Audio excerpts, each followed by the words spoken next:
noches con todos. Soy Mayli Guevara Fabián, moderadora de IDEJUR. En esta oportunidad tengo el agrado de presentar como ponente a Jason Fabricio Hernández Landa, a quien le damos la bienvenida a IDEJUR, nuestro Instituto de Defensa Jurídica. El tema de ponencia del día de hoy es el delito de prevaricato, aspectos generales y análisis jurisprudencial. Les recordamos que la certificación de esta ponencia es opcional, tiene un costo de 20 soles y está certificado por IDEJUR. Sin más preámbulo, doy paso a nuestro ponente para que pueda iniciar su seminario. Muchas gracias.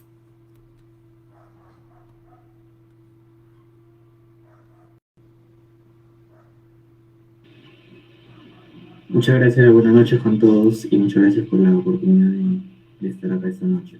A ver, un momento si me permite compartir, ¿ok?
Listo. Muy bien, buenas noches. El tema de hoy es el delito de prevaricato, aspectos generales y análisis jurisprudencial. Mi nombre es Jason Fabricio Hernández Landa y es realmente un honor estar acá con ustedes para exponerles este tema tan interesante. A ver, en un primer momento debemos entender qué es el delito de prevaricato. A ver, no cabe duda, para empezar y de manera introductoria, de que el ideal de justicia en nuestro país se ve representado normalmente por dos funcionarios públicos, ¿no? Que son el juez y el fiscal. Cuando nosotros escuchamos justicia, quizás son los dos primeros personajes que se nos vienen a la mente. Estas dos personas, estos dos funcionarios, tienen o deben coadyuvar a que la administración de justicia sea pulcra, sea eficiente, sea efectiva y sea sobre todo una justicia limpia y transparente. Sin embargo, si seguimos esa lógica que se ha acentuado ya en nuestro país en los últimos años, los jueces y fiscales cometen múltiples actos de corrupción y muchos delitos en función de sus cargos. Uno de esos delitos, y el más importante quizá, es el delito de prevaricato, ¿no?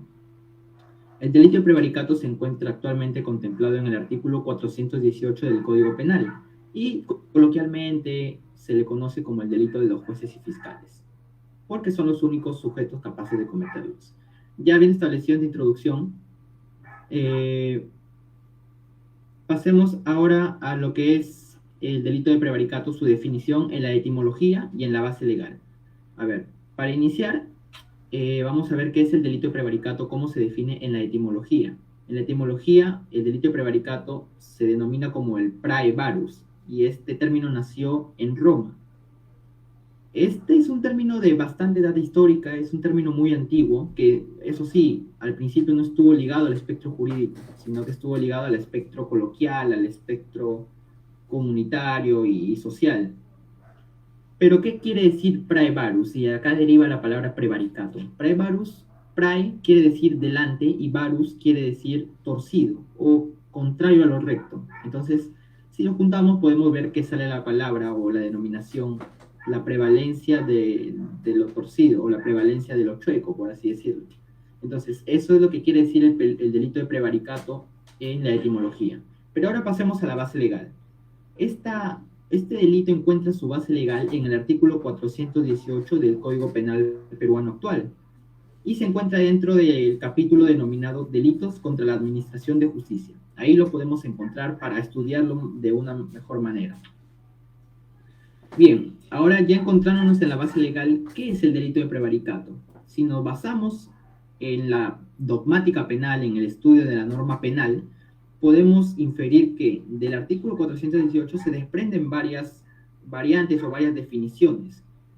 A ver, en un primer momento lo que nos permite identificar o dilucidar dicho artículo, sosteniéndonos, como ya mencioné, sobre la base de la dogmática penal, es que, en primer lugar, el delito en cuestión se encuentra entrelazado con el principio de legalidad positiva, no el principio de legalidad negativa que gozamos nosotros, es decir, que nosotros los ciudadanos podemos hacer todo lo que no está prohibido, pero la legalidad positiva es que solo los funcionarios públicos pueden hacer únicamente lo que les faculta la ley. Entonces, este delito está intrínsecamente relacionado con el principio de legalidad positiva, el principio de legalidad de los funcionarios. A ver, en segundo lugar, del artículo 418, cabe destacar que el tipo penal en cuestión no puede ser cometido por cualquier persona integrante de la sociedad, es decir, no es un delito común. Lo que quiero decir es que, por ejemplo, Pedrito Los Palotes no podría cometer este delito. ¿Por qué? Porque él no es juez y no es fiscal.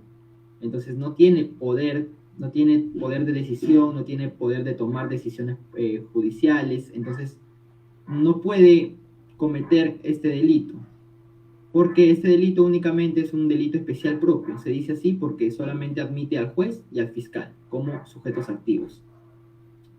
Bien, para efectos prácticos también, y para recalcar y apuntalar en este punto, cabe reiterar que, por ejemplo, en un juicio de tipicidad, de ninguna manera se va a admitir un prevaricato de otra persona o funcionario que no sean los anteriormente mencionados. Es decir, puede haber un delito, una comisión, un acto u omisión parecido que lo haga, por ejemplo, un congresista, un ministro, pero si no es juez, si no es fiscal, entonces, bajo el juicio de tipicidad, no se va a configurar este delito. Bien, pasemos ahora a la siguiente diapositiva, que es el bien jurídico protegido. A ver, sin necesidad de realizar algún esfuerzo lógico, podemos deducir, inferir de manera lógica que por la ubicación del tipo penal, es decir, por su ubicación en el Código Penal y por su naturaleza especial propia, que el bien jurídico que se pretende tutelar acá es la correcta administración de justicia. Es decir, y bueno, a palabras de Peña Cabrera, nos dice que estos delitos impiden o perturban la organización y el desarrollo normal de las actividades de los órganos políticos, de los órganos públicos en el ejercicio de sus funciones. Y todo lo que signifique menoscabo grave a la imparcialidad, transparencia y eficacia de la administración debe ser conjurado por el derecho penal. ¿Qué quiere decir esto? A ver, quiere decir que el delito de prevaricato va a atentar de manera grave y directa contra el correcto funcionamiento de la maquinaria estatal encargada de la administración de justicia. Y ya si queremos pasar a términos mayores, y ojo con esto, este delito, por consiguiente, atentaría o atenta contra la confianza jurídica que tiene la sociedad en el sistema judicial nacional y en su pulcro funcionamiento interno, teniendo en cuenta, claro, lo que representa para cada uno de nosotros como operadores o futuros operadores jurídicos, las instituciones del Ministerio Público y el Poder Judicial, teniendo en cuenta también lo que representa para el derecho estas dos instituciones. Entonces, bajo esa excusa o bajo esa lógica de proteger la administración de justicia y por consiguiente la confianza jurídica es que se prescribe este delito. Y ese es el bien jurídico protegido, la correcta administración de justicia. Pasamos a la siguiente diapositiva y es prevaricato, que es un tipo penal alternativo. ¿Qué quiere decir que es un tipo penal alternativo? Lo que quiere decir con esto es que este delito no contempla un único y definitivo verbo rector, sino que dentro de su tipificación encuentra tres presupuestos, no concurrentes. ¿Qué quiere decir? Que no es necesario que estén los tres juntos o que se cumplan los tres juntos a la vez, sino que es necesario únicamente con que se cumpla uno para aseverar que ya estamos frente al delito de prevaricato. Entonces, eso quiere decir alternativo. Si no se cumple uno, se cumple otro. Y con este es suficiente para aseverar que estamos frente a este delito. ¿Ok?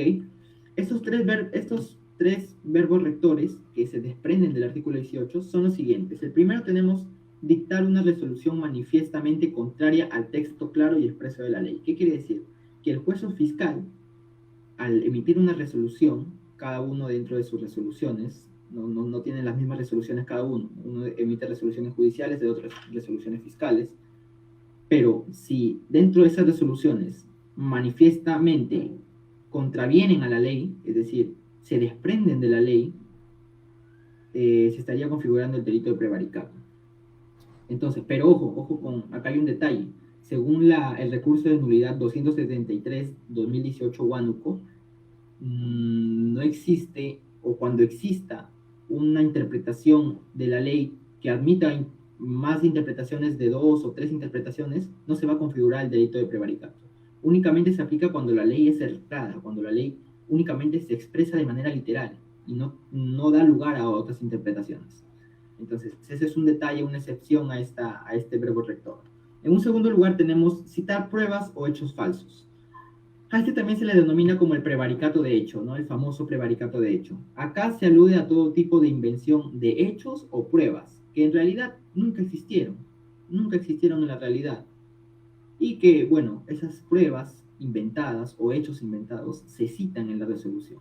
Al momento de redactar la resolución, se citan hechos falsos o pruebas falsas, hechos inventados o pruebas inventadas. Entonces ese sería el segundo verbo rector.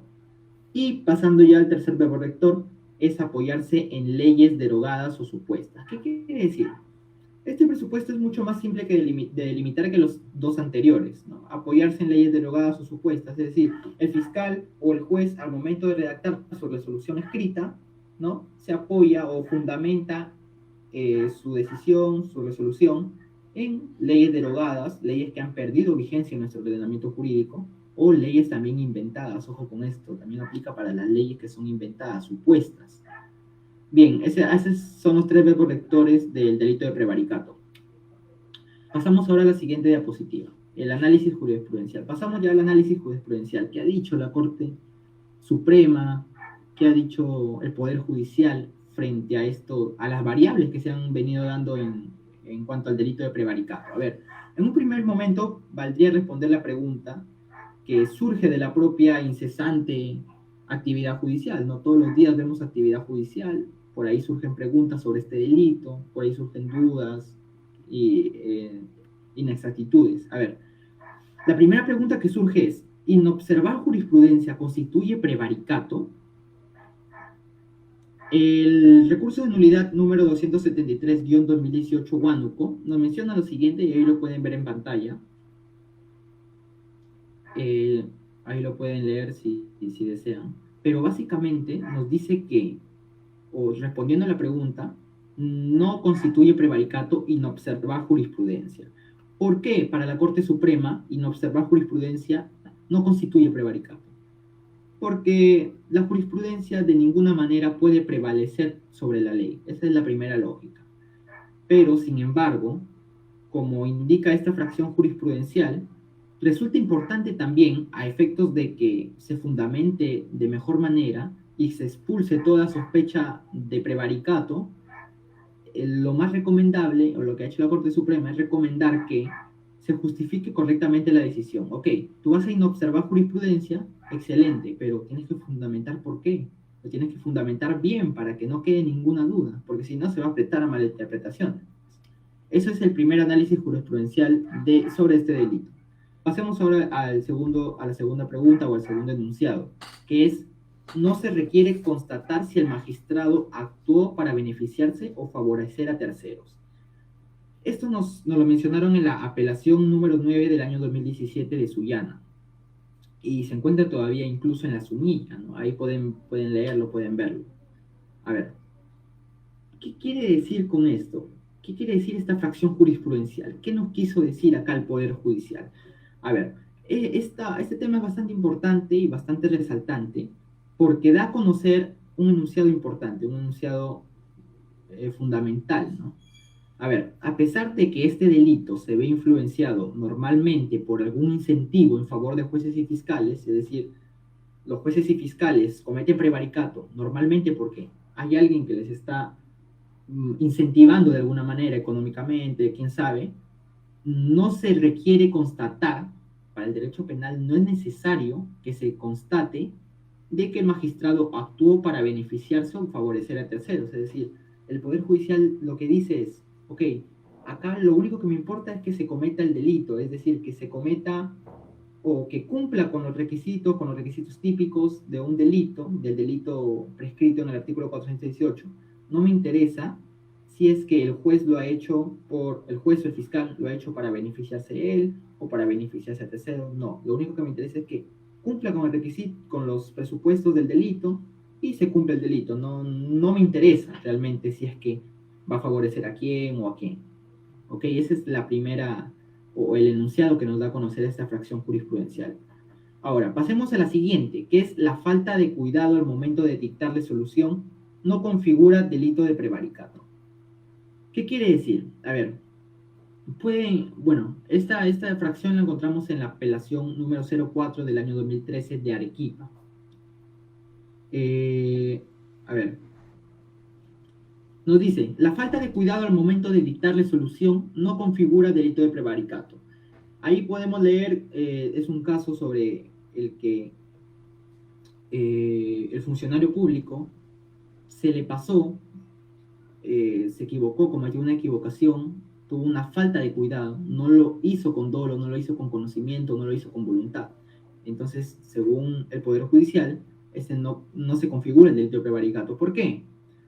Porque únicamente el delito de prevaricato comprende o entiende o admite únicamente un carácter doloso, es decir, no existe la culpa en el delito de prevaricato.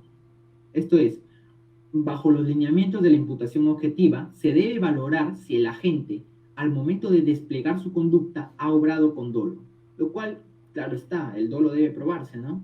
Entonces, en ese sentido, la culpa, entendida como falta de cuidado, ¿no? Falta de cuidado, falta de precaución, falta de diligencia, no va a configurar el delito de prevaricato. Y justamente por eso que el Poder Judicial se ha pronunciado en esta apelación.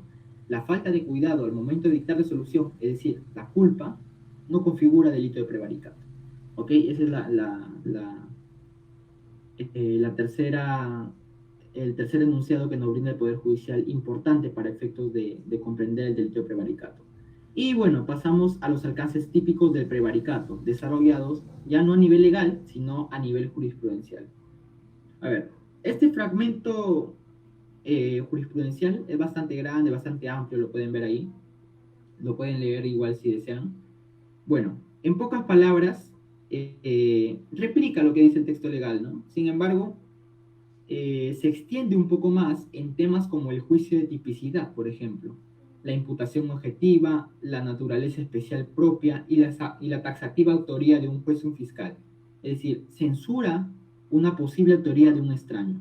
Además, en su último párrafo, también acá pueden verlo, indica algo a tomar en cuenta.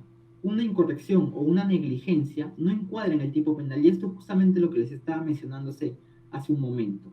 Es decir, no existe prevaricato culposo. Y tenemos que irnos hoy con esta idea. No existe prevaricato culposo. En nuestro ordenamiento jurídico no se admite prevaricato culposo. ¿Ok? Bueno, más allá del análisis realizado a este fragmento jurisprudencial, cabe destacar que a nivel jurisprudencial, esta casación, que es la número 684-2016 Guaura, es el documento que más ahonda en cuanto a los aspectos generales y especiales del delito de prevaricato. Entonces, si quieren profundizar más sobre este tema de prevaricato, por excelencia, por preeminencia, por prevalencia, este va a ser la casación, el documento bandera, ¿no? La casación número 684-2016 de Guaura. Bien, ese ha sido el análisis jurisprudencial. Ahora pasemos a la progresiva sobrecriminalización del delito de prevaricato y su relación con la lucha contra la corrupción. Y este es un tema bastante interesante y bastante importante. ¿Por qué? A ver, si nos ponemos y si analizamos la historia jurídica del Perú, más que todo nos sometemos a la historia jurídica penal del Perú, y si ya queremos ir más allá y queremos ahondar, nos metemos a ver el delito de prevaricato, desde cuándo ha existido, cómo ha sido tratado en los primeros códigos, cómo ha ido evolucionando, sigue teniendo la misma pena con la que nació. A ver, para adelantarles, el delito de prevaricato se ha ido sobrecriminalizando progresivamente a través de los años. Y acá se encuentra un esquema bastante interesante que nos tiene los tres códigos penales que ha tenido el Perú: el Código Penal de 1863, Código Penal de 1924 y el actual, que es el Código Penal de 1991. A ver, el Código Penal de 1863, a partir de ahí, ¿no? empezó a verse el delito de prevaricato, a prescribir el delito de prevaricato en ese Código Penal. A ver, el Código Penal de 1863, ¿qué decía? El Código Penal de 1863 únicamente decía, ok, delito de prevaricato solamente va a cometerlo el juez, nadie más. Es decir, no existía la figura del fiscal ahí como autor del delito de prevaricato, únicamente decía, únicamente el juez. Muy bien, entonces, decía, y si el juez comete el delito de prevaricato, ¿qué pena combinada va a tener? ¿Qué consecuencia jurídica va a tener? ¿Qué consecuencia penal va a tener? La pena era bastante leve en sí, era una suspensión de 3 a 6 meses, ¿no? Era bastante débil, bastante leve, bastante flexible, por así decirlo, no era tan rígida. Hasta ahí todo bien, todo normal, no correspondía a la época también quizá. Pero ahora, pasamos al Código Penal de 1924. Acá se seguía aún con el sujeto activo, que era el juez, únicamente se admitía al juez. Aún no aparecía el fiscal como sujeto activo o como posible sujeto activo. De esa manera, el Código Penal mantenía la tradición del Código Penal de 1863, pero cambió algo. ¿Qué cambió? Cambió la pena conminada. Ahora ya la suspensión no era de 3 a 6 meses, sino era una multa de 30 a 90 días. ¿Ok? Y acá me ha faltado ponerla, era una multa de 30 a 90 días más inhabilitación absoluta. Es decir, te iban a poner una multa de 30 a 90 días y aparte te iban a inhabilitar de por vida. Siendo juez, claro está. Entonces, vemos que ya existe una sobrecriminalización del Código Penal de 1863 al de 1924. Vemos que ya ha habido un salto, ya ha habido más rigidez, más mano dura. De esa manera, hasta ahí, bueno, se podía aceptar quizá lo normal, ¿no? Ya se estaban endureciendo las penas. Pero ahora pasemos al Código Penal vigente. Al Código Penal de 1991 y ese que tenemos actualmente, y el que tengo acá en mis manos, el Código Penal de 1991 trajo varios cambios respecto a este delito, el delito de prevaricato. Dijo, ahora el delito de prevaricato únicamente no lo va a cometer el juez, sino también lo va a cometer el fiscal. Ya tenemos dos sujetos activos en el delito de prevaricato. Primer cambio. Segundo cambio, la pena conminada. Ya no iba a ser suspensión de 3 a 6 meses, ya no iba a ser inhabilitación absoluta, ya no iba a ser multa de 30 a 90 días, ahora iba a ser pena privativa de libertad de 3 a 5 años. Entonces pasamos de una pena, que era una pena de multa, ¿no? Una pena de inhabilitación, pena restrictiva de derechos, a una pena privativa de libertad. Ya, es decir, ya se estaba castigando con el derecho más preciado después de la vida, con la libertad. Entonces, vemos que existe una progresiva sobrecriminalización de este delito. ¿Y por qué? Esto corresponde también a la actualidad, ¿no? A la creciente corrupción que hay en nuestra sociedad actualmente. Prendemos la tele y vemos fiscales, jueces, eh, cuellos blancos, y podemos ver cualquier tipo de delitos que son cometidos por jueces o fiscales de quienes se suponen tendrían que investigar, perseguir y castigar el delito. Pero lamentablemente nuestra sociedad actual está así y ello incentiva a que se sobrecriminalicen las penas. De esa manera, y claro, eso también me trae a reflexión algo importante de que actualmente, por ejemplo, el Poder Judicial, cada año que renueva su plan de gobierno, por ejemplo, en este último año, siempre pone lucha contra la corrupción como eje temático, ¿no? Como un reto a cumplir o como un reto a seguir. Entonces, considero de que la sobrecriminalización de este delito, sobre todo de prevaricato, es una respuesta clara, ¿no? A la lucha contra la corrupción, es un incentivo a la lucha contra la corrupción. Si sobrecriminalizas, se supone que estás luchando contra la corrupción, pero ahora no existe fundamento o no existe pruebas de que realmente la sobrecriminalización tenga efectos positivos en la sociedad, pero ya ese es otro tema, ¿no? Entonces, básicamente la sobrecriminalización progresiva, constante, histórica que ha tenido este delito es, pues, respondiendo a esta prerrogativa. Bien, de esa manera ya hemos analizado la progresiva sobrecriminalización del delito de prevaricato. Pasemos ahora a las conclusiones. A ver, en un primer momento cabe concluir que el delito de prevaricato tiene un largo historial cronológico. Sin embargo, sigue manteniendo la función represiva con la que nació.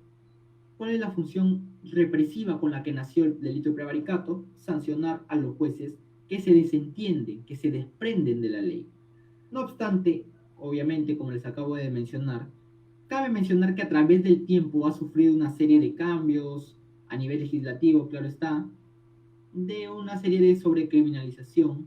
Por ejemplo, se ampliaron los sujetos activos, pasó de ser juez únicamente a ser juez y fiscal, y otro cambio es la pena combinada, que ya hemos visto que pasó primero de multa, de inhabilitación, y posteriormente hasta ahora se encuentra con una pena privativa de libertad de 3 a 5 años. La segunda conclusión sería que el delito de prevaricato es un tipo especial propio, es decir, única y exclusivamente puede ser cometido por los jueces o fiscales. Esta naturaleza delictuosa se encuentra íntimamente ligada al bien jurídico. ¿Por qué? Porque existe una relación entre los sujetos activos y el bien jurídico.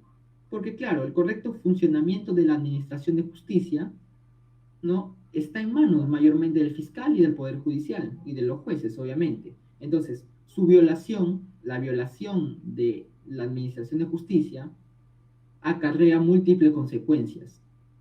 Consecuencias externas me refiero, más allá de la pena combinada de 3 a 5 años. Tiene unas consecuencias mucho más graves.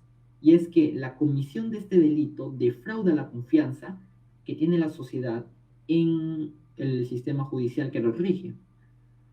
Esto respondiendo, claro está, si queremos extrapolarlo a la filosofía, el contrato social, ¿no? De Thomas Hobbes. El contrato social consistía en brindar derechos, en dar los derechos, esperando que el Estado nos retribuya a través de seguridad, salud, trabajo y todo ello. Pero ¿qué sucede cuando se rompe esa confianza, ese contrato? Pues la sociedad ya no va a tener confianza en el sistema judicial, va a decir, pero ¿para qué voy a llevarlo al Poder Judicial en este caso? ¿Para qué voy a denunciar? ¿Para qué si el fiscal al final hace lo que quiere? El juez se desentiende de la ley. Entonces ya eso es un tema mucho más grave. Es una consecuencia externa, pero ya es mucho más grave. Ya está socavando las entrañas de la sociedad. ¿Ok? Esa es la segunda conclusión. La tercera conclusión es que esto es un tipo penal alternativo, como ya lo hemos visto. ¿Por qué? Porque lleva consigo tres supuestos independientes y no concurrentes, por lo que, como les mencioné, como son tres, basta únicamente con que uno se cumpla.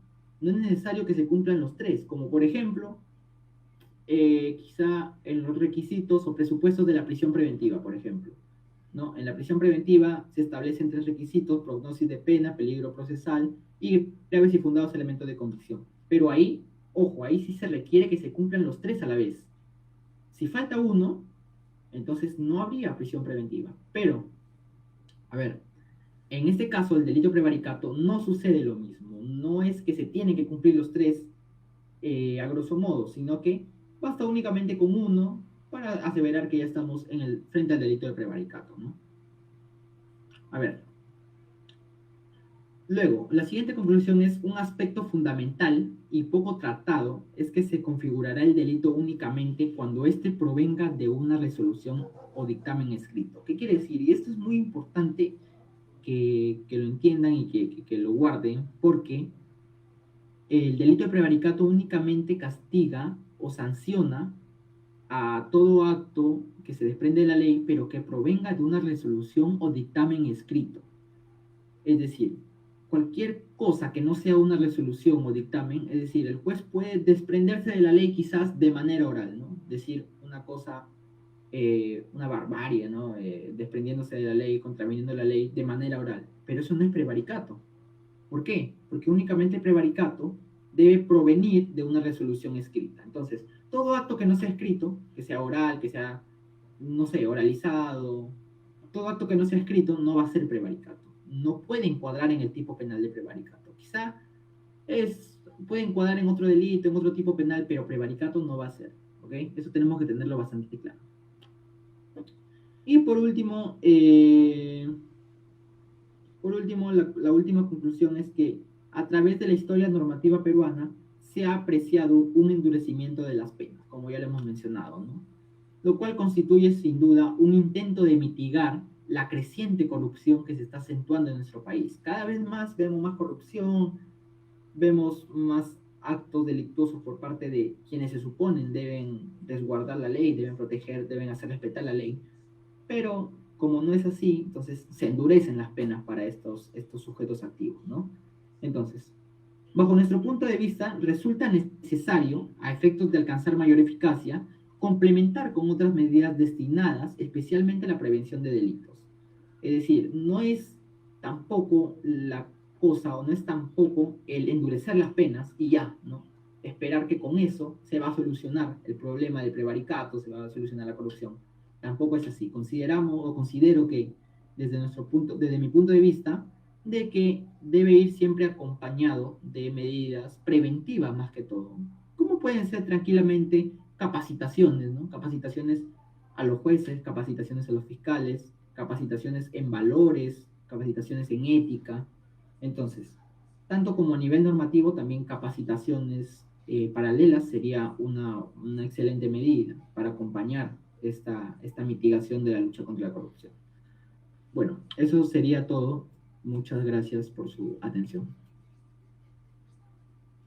Juez agradece a nuestro ponente Jason Fabricio Hernández Landa por su excelente seminario respecto al tema delito de prevaricato, aspectos generales y análisis jurisprudencial. Ponente, nuestra institución le solicita a su persona poder difundir su ponencia en nuestras redes sociales.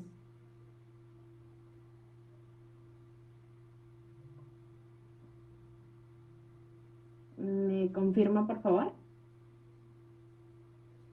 Sí, disculpe, no logré escucharlo. Nuestra institución le solicita a su persona poder difundir su ponencia en nuestras redes sociales. Ah, claro, sí, no hay problema. Listo, Voy a muchas difundir. gracias. Les invitamos a seguirnos en todas nuestras páginas. Nos encuentran en Facebook, Instagram, YouTube, TikTok y LinkedIn como IDEJUR. Además, visítenos también en nuestra página web www.idejur.com para futuros diplomados. Recordarles nuevamente que la certificación de esta ponencia es opcional, tiene un costo de 20 soles y está certificado por IDEJUR. Damos por finalizado el evento, no sin antes agradecerle nuevamente a nuestro ponente y a todos ustedes por su atención. Muchas gracias y buenas noches.